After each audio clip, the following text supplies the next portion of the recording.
Alright, here it is. We now have the public test build for Dead by Daylight with the alien killer.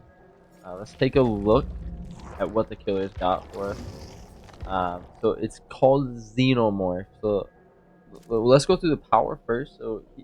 In the trial, there's a series of tunnels that become available, and you get a control station that allows you to go through the tunnels and move around the map. Now you get to detect nearby survivors and speed up the cooldown of your runner mode. Now, exiting these stations deactivates the turrets as well as tags nearby survivors with killer instinct. Okay, now our runner mode ability, he enters runner mode automatically when not on a cooldown, and then inside this runner mode, he walks on all four legs, becomes stealthier, reducing its tear radius, and then while in runner mode, he also has access to a brutal hail attack. So that's pretty cool. Now the map feature is the control station. So it's like a the subway system underneath the map that he gets to travel through. Now, the survivors get to interact with these stations to get a remote flame turret. Now, the remote flame turret, which is the special item, can be placed to counteract the Xenomorph.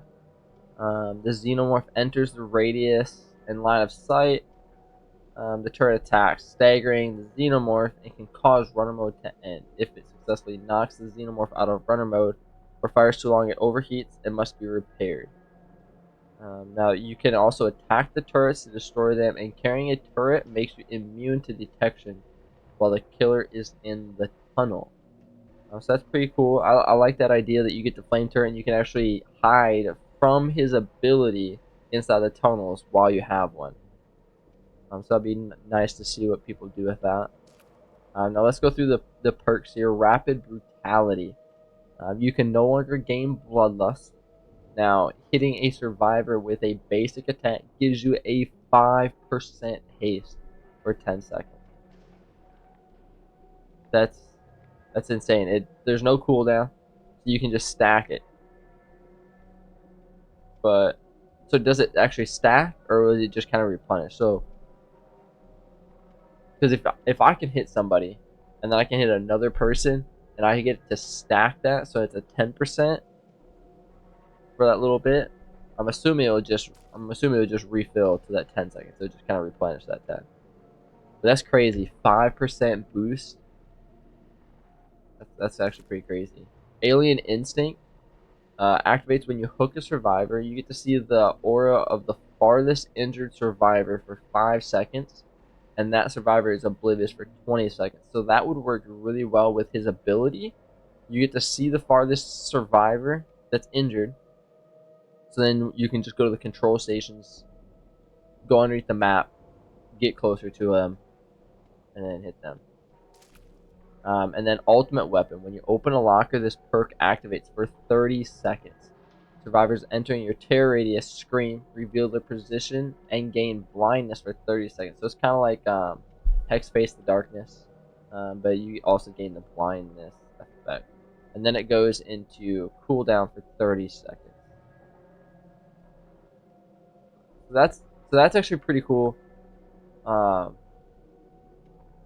so so I guess the idea is that you open a locker, you go through the tunnels, and then when they get into your terrace, they scream, reveal their position, and then because they're blind, they don't get to see the auras.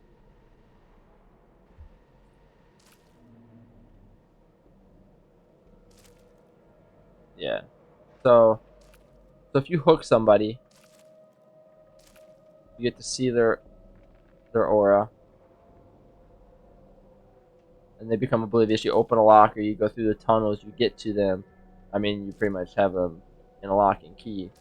But that's pretty cool that you open a locker, it activates in 30 seconds, you just go straight into the tunnels and then find somebody because they're going to scream for you and reveal their position. You just go find them, go hit them, gain that haste, get them on that hook, find another one, just kind of repeat that process over and over and over again. That's pretty cool.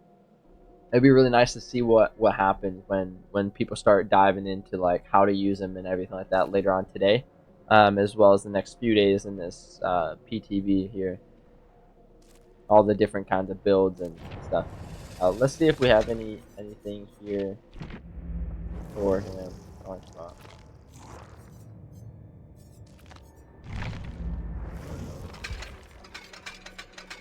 No, nothing right now. But yeah, that's what we got right now so far with the Xenomorph. We're gonna do some testing here today. Just kind of see what we can, what we cannot achieve out of him. And just kind of see what we can get.